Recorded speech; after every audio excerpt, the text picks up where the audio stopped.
ചില സ്ഥലങ്ങൾ, ചില യാത്രകൾ, അവിടുത്തെ ആളുകളും നമ്മുടെ പല ചിന്തകളെയും മാറ്റാറുണ്ട്. അങ്ങനെ ഒരു സ്ഥലമാണ് തഞ്ചാവൂർ. ഇവിടുത്തെ ഒന്നാമത്തെ വണ്ടറായ തഞ്ചാവൂർ അമ്പലവും അവിടെ 10 ടണ്ണ് വരുന്ന ഈ മകുടം എങ്ങനെ മേളിൽ വന്നു എന്നുള്ള രഹസ്യവും അവിടുത്തെ രാത്രി കാഴ്ചകളും പിന്നെ ഇവിടെ കിട്ടുന്ന ഫേമസ് സ്വീറ്റ്സ്, ദോശ, ഇത് കഴിച്ച് രണ്ടാമത്തെ വണ്ടറായ നമ്മുടെ ഐരാവതീശ്വര ക്ഷേത്രവും ഇവിടെ ഒളിച്ചിരിക്കുന്ന മറ്റൊരു മായാജാലവുമാണ് ഓരോ പടികളിലും സംഗീതമുണ്ടാകുന്നത്. ഞാൻ ജിതിൻ. തഞ്ചാവൂരിൻ്റെ ഈ കംപ്ലീറ്റ് വ്ലോഗിലേക്ക് എല്ലാവർക്കും സ്വാഗതം. ഞങ്ങളുടെ തഞ്ചാവൂർ വണ്ടേഴ്സ് തേടിയുള്ള ഈ ബഡ്ജറ്റ് ട്രിപ്പ് സ്റ്റാർട്ട് ചെയ്യുന്നത് കൊട്ടാരക്കരയിൽ നിന്നാണ്. കൊല്ലം ടു ചെന്നൈ എഗ്നോർ എക്സ്പ്രസ്സിനാണ് ഞങ്ങൾ ബുക്ക് ചെയ്തിരിക്കുന്നത്. ഞാൻ ഒറ്റയ്ക്കല്ല, എൻ്റെ കൂടെ ശ്രീജിത്ത്, അർജുൻ പിന്നെ അനന്തുവാണ് കൂടെ ഉള്ളത്. ഓക്കെ, അങ്ങനെ നമ്മുടെ ട്രെയിൻ ഇപ്പോൾ ഇവിടെ എത്തിയിട്ടുണ്ട്. നിങ്ങൾക്ക് കാണാം. ഓക്കെ, അങ്ങനെ ഞങ്ങളിപ്പോൾ പതിയെ ട്രെയിനകത്തോട്ട് കയറുവാണ്. ഓക്കെ, അങ്ങനെ നമുക്കിപ്പോൾ സീറ്റൊക്കെ കിട്ടിയിട്ടുണ്ട്. എല്ലാവരും അവരവരുടെ സീറ്റിലൊക്കെ ആയിട്ട് ഇരുന്നുകൊണ്ട് സത്യം പറഞ്ഞാൽ ഇത് കിട്ടുമെന്ന് പോലും വിചാരിച്ച സീറ്റല്ല ഈ ഒരു യാത്ര എന്ന് പറഞ്ഞത്. കാരണം ഇടയ്ക്ക് വെച്ച് നമുക്ക് ടിക്കറ്റ് കൺഫേം ആകാതെ പോയി. അപ്പം എന്തായാലും ഇത് പ്ലാൻ അടുത്ത നെക്സ്റ്റ് വീക്കിലേക്കൊക്കെ നമ്മൾ മാറ്റി വെച്ചതാണ്. പക്ഷേ എന്നിട്ടും എന്തോ നമുക്ക് പോകാൻ യോഗം ഉള്ളതുകൊണ്ട് എന്തായാലും എല്ലാ ടിക്കറ്റും കൺഫേം ആയി. പക്ഷേ ഇപ്പോഴും തിരിച്ച് വരാനുള്ള ടിക്കറ്റ് ഇപ്പോഴും നമുക്ക് ആയിട്ടില്ല. അത് വേറൊരു സത്യം. എന്നാലും ഒറ്റ മൈൻഡ് എന്നൊക്കെ പറഞ്ഞില്ല, ആ ഒറ്റ പോക്കും പോവുക. അവിടെ ചെന്നിട്ട് പിന്നെ എങ്ങനെയൊക്കെ കാല് പിടിച്ച് വരാമെന്ന് പറഞ്ഞാൽ പോകുന്നത് തന്നെ. ശരിക്കും ഈ റൂട്ടിൽ സത്യം പറഞ്ഞാൽ ഒത്തിരി കാഴ്ചകളുണ്ട്. അതിൽ എനിക്ക് ഏറ്റവും ഇഷ്ടമുള്ളത് തെന്മല എത്തുമ്പോൾ ഈ ഒരു കാഴ്ചയാണ്. ഇത് ഒരു അടിപൊളി വ്യൂ തന്നെയായിരുന്നു. അങ്ങനെ രാത്രി 1:45 ഞങ്ങൾ തിരുച്ചിറപ്പള്ളിയിൽ എത്തിയിട്ടുണ്ട്. ഇവിടെ നിന്ന് ഒരു 2 മണിക്കൂർ കഴിയുമ്പോൾ തന്നെ നമുക്ക് തഞ്ചാവൂർക്ക് വേറൊരു ട്രെയിൻ കയറണം. അതിന് മുമ്പ് ഏറ്റവും ഇമ്പോർട്ടൻ്റ് എന്തെങ്കിലും കഴിക്കണം. സത്യം പറയാമല്ലോ, ട്രെയിനിൽ നിന്ന് കഴിച്ച് റിസ്ക് എടുക്കാൻ പറ്റാത്തതുകൊണ്ട് വിശന്നിരിക്കുമായിരുന്നു. ഇനി നേരെ ഓടിപ്പോയി എന്തെങ്കിലും കഴിക്കട്ടെ. അങ്ങനെ തഞ്ചാവൂർക്കുള്ള ട്രെയിൻ ഇപ്പം നമുക്ക് കിട്ടിയിട്ടുണ്ട്. പക്ഷേ നമുക്ക് ജനറൽ ടിക്കറ്റാണ്.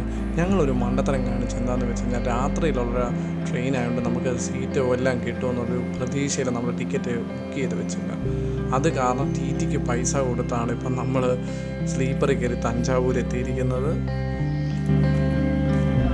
ഓക്കെ, അങ്ങനെ നമ്മളിപ്പം തഞ്ചാവൂർ റെയിൽവേ സ്റ്റേഷനിൽ എത്തിയിട്ടുണ്ട്. അവിടെ ഇവിടെയൊക്കെ ആയിട്ട് ഉറങ്ങി. പക്ഷേ ഫുഡ് നമുക്ക് കറക്റ്റായിട്ടില്ല. അപ്പോൾ നമ്മൾ ഫുഡ് കഴിക്കാനുള്ള സ്ഥലമാണ് നോക്കുന്നത്. അപ്പോൾ ഇവിടുന്ന് ഒരു ഓട്ടോ എടുത്തിട്ട് നമുക്ക് തഞ്ചാവൂർ അമ്പലത്തിനടുത്ത് പോയി അവിടെ തന്നെ ഫുഡും നമുക്ക് സ്റ്റേയും കൂടെ നോക്കാം.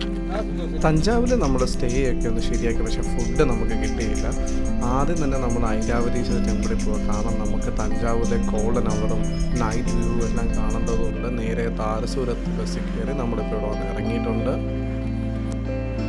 അയ്യോ, അങ്ങനെ വിഷം നനഞ്ഞ് സത്യം പറഞ്ഞ വരുമായിരുന്നു. ചായയെങ്കിലും കിട്ടിയാൽ മതി, കാരണം ഉറക്കമെങ്കിലും കളയാലോ വിചാരിച്ച്.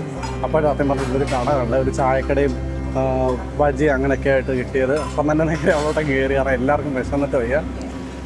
അപ്പോൾ എല്ലാവരും ഇതുപോലെ ചായയൊക്കെ എടുത്ത് സൈഡിൽ നിന്ന് കഴിക്കുക.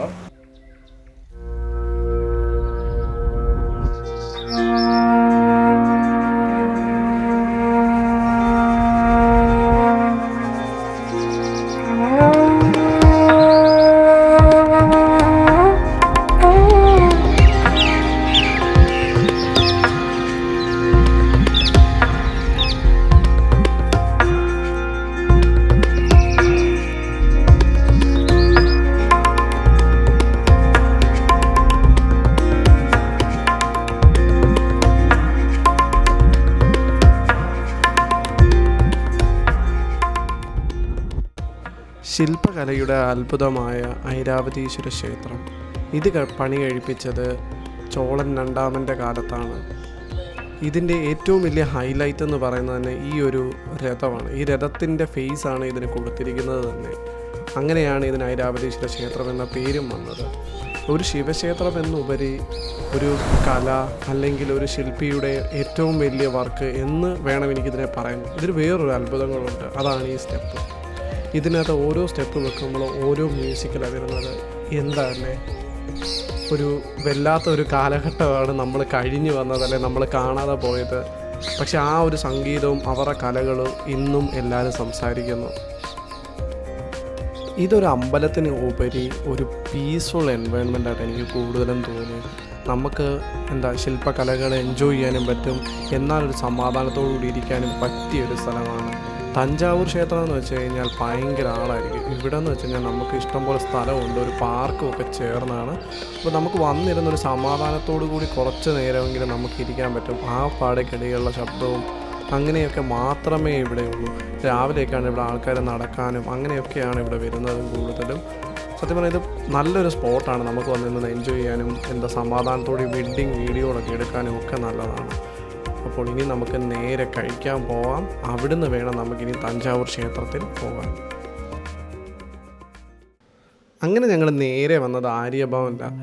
ഇവിടെയൊക്കെ വന്നാൽ അറിയാമല്ലോ, നമ്മൾ ദോശയാണ് ട്രൈ ചെയ്യേണ്ടത്. അതുകൊണ്ട് തന്നെ ഞങ്ങൾ നേരെ ഇവിടെ കയറി. പക്ഷേ ഇവിടെ ഞങ്ങൾ ഏറ്റവും കൂടുതൽ ഇഷ്ടപ്പെട്ടത് ഇവിടുത്തെ സ്വീറ്റ്സാണ്. ഇവിടെ ഒത്തിരി വെറൈറ്റി സ്വീറ്റ്സ് ഉണ്ടായിരുന്നു. ഞങ്ങൾ മേടിച്ചത് ഇവിടുത്തെ ഒരു ദോശയുടെ ഒരു സ്പെഷ്യൽ കോംബോ ഉണ്ടായിരുന്നു. അതിനകത്ത് ഇങ്ങനെ ഒരു മസാല ദോശ, ചെറിയ ചെറിയ ഇഡലി, പിന്നെ ഒരു ബൗളിനകത്ത് ചെറിയ രീതിയിൽ റൈസ്, വട, പിന്നെ പൂരി, ഇതൊക്കെ എല്ലാം കൂടെ ചേർന്നൊരു കോംബോയാണ്. പിന്നെ അതിൻ്റെ കൂടെ അതിന് വേറെ വെറൈറ്റി കറികളും ഒക്കെ ഉണ്ടായിരുന്നു. ഇവിടെ നിന്നാണ് ഞങ്ങളുടെ ബഡ്ജറ്റ് ട്രിപ്പ് എന്നുള്ളത് മാറുന്നത്. 4 പേരുടെ കഴിച്ചതിൻ്റെ ബില്ലെന്ന് പറയുന്നത് 2000 രൂപ. ഞങ്ങൾ ശരിക്കും ഞെട്ടി. പക്ഷെ അടിപൊളി ഫുഡായിരുന്നു. അത് കഴിഞ്ഞ് ഞങ്ങൾ നേരെ തഞ്ചാവൂർ സിറ്റിയിലോട്ട് ഇങ്ങനെ ഒന്ന് നടന്ന് അവിടെ ഒന്ന് കാണാനിറങ്ങി. ഓക്കെ, അങ്ങനെ ഞങ്ങളിപ്പോൾ കുളിച്ചൊക്കെ ഒന്ന് ഒരുങ്ങി സെറ്റായി, ഒന്ന് ഉറക്കമൊക്കെ കിട്ടി. എല്ലാവരും ഡ്രസ്ഡായി ഇപ്പം നേരെ നമ്മുടെ പെരിയ കോവിലോട്ട് പോയിക്കൊണ്ടിരിക്കുകയാണ്. അപ്പോൾ ഇവിടുന്ന് ജസ്റ്റ് നമ്മൾ റൂം എടുത്തതിന് ഇവിടുന്ന് ഒരു 5 മിനിറ്റ്സോ 10 മിനിറ്റ്സ് എന്തോ വോക്ക് എന്തേ ഉള്ളൂ. അപ്പോൾ ഇതാണ് തഞ്ചാവൂർ. ഇവിടെ ഇഷ്ടംപോലെ പാവകളും ബൊമ്മയൊക്കെ എല്ലാം ഇഷ്ടംപോലെ ഉണ്ട്. അപ്പോൾ സത്യം പറഞ്ഞാൽ രസമുണ്ട് കൂടെ വൈകുന്നേരം നടക്കാം. പക്ഷേ ഉച്ചയ്ക്കൊക്കെ ഭയങ്കര ചൂടാണ്. അപ്പോൾ അങ്ങനെ വരുന്നവരൊക്കെ ശ്രദ്ധിച്ചോണം. സൺസ്ക്രീൻ മസ്റ്റാണ്, ഒരു കുടയും എടുത്തോണം. ആർക്കിടെക്ചേഴ്സിൻ്റെയൊക്കെ വണ്ടേഴ്സ് സൃഷ്ടിച്ച ഒരുപാട് അത്ഭുതങ്ങൾ ഒളിച്ചിരിക്കുന്ന സാക്ഷാൽ ബൃഹദീശ്വര ക്ഷേത്രം അല്ലെങ്കിൽ തഞ്ചാവൂർ അമ്പലം. ഒരു പാലം പണിതാൽ പൊളിഞ്ഞു വീഴുന്ന നമ്മുടെ നാട്ടിൽ 80 ടണ്ണ് വരുന്ന ഈ മകുടം എങ്ങനെ മേളി വന്നെന്ന് ഇപ്പോഴും നമുക്കറിയത്തില്ല. ഒരുപാട് അത്ഭുതങ്ങളാണ് ഈ അമ്പലത്തിൽ ഒളിഞ്ഞിരിക്കുന്നത്. അതിൽ ഒന്നാണ്, എങ്ങനെ വെയിലടിച്ചാൽ പോലും നമുക്കിവിടെ ഒരു നിഴൽ കാണാൻ പറ്റത്തില്ല ഈ അമ്പലത്തിൽ. ഇതൊക്കെ എങ്ങനെ സാധിക്കുന്നു എന്ന് എനിക്ക് തന്നെ മനസ്സിലാകുന്നില്ല. ഇതിലെ ഓരോ ശില്പങ്ങളും ഓരോ കലാകാരന്മാർക്കും അവരുടെ കഥകളാണിത്. പകല് മാത്രമല്ല, രാത്രിയിൽ തഞ്ചാവൂർ അമ്പലത്തിന് വേറൊരു ഭംഗി തന്നെയാണ്. അതുകൊണ്ട് എൻ്റെ പേഴ്സണൽ ഒപ്പീനിയൻ ഒരു സന്ധ്യയാകുമ്പോൾ വന്ന ഗോൾഡൻ അവേഴ്സും പിന്നീട് ഈ നൈറ്റ് വ്യൂവും കൂടെ കാണുന്നതാണ് തഞ്ചാവൂർ അമ്പലത്തിൻ്റെ ഏറ്റവും രസമുള്ള സാധനം. പറയാൻ വയ്യ, സത്യം പറയട്ടെ, ഒരു രക്ഷയില്ല. ഇതാണ് ശരിക്കും ആർക്കിടെക്ചർ വണ്ടേഴ്സ് എന്ന് പറയുന്നത്. ഞാനാണെങ്കിൽ തന്നെ ജർമ്മനിയിലും കാനഡയിലും ഒക്കെ പല ടൈപ്പ് സ്ഥലത്ത് പോയി കണ്ടിട്ടുണ്ട്. എനിക്ക് ജർമ്മനി പൊതുവേ ഇഷ്ടമാണ് ആർക്കിടെക്ചർ. പക്ഷേ ഇത് എനിക്കറിയത്തില്ല ഇതെങ്ങനെ ഇവർക്ക് ഈ ഒരു വണ്ടേഴ്സ് സൃഷ്ടിക്കാൻ സാധിച്ചു, അതും യാതൊരു ടെക്നോളജിയും ഇല്ലാതെ.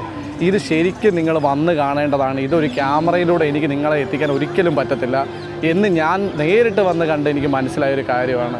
അപ്പോൾ നിങ്ങൾ എന്തായാലും വന്നത് കണ്ടു നോക്കുക. ഇത് മിസ്സ് ചെയ്യല്ല. നമ്മൾ ഇന്ത്യയിലാണെങ്കിൽ നമ്മളിത് മിസ്സ് ചെയ്യല്ല. ഇതുപോലുള്ള കണ്ടന്റുകൾക്കായി എല്ലാവരും ഇപ്പോൾ തന്നെ സബ്സ്ക്രൈബ് ചെയ്യുക. വീഡിയോ മിസ്സാകാതിരിക്കാൻ നോട്ടിഫിക്കേഷൻ ഓൺ ആക്കുക. അപ്പോൾ എല്ലാവർക്കും ബൈ.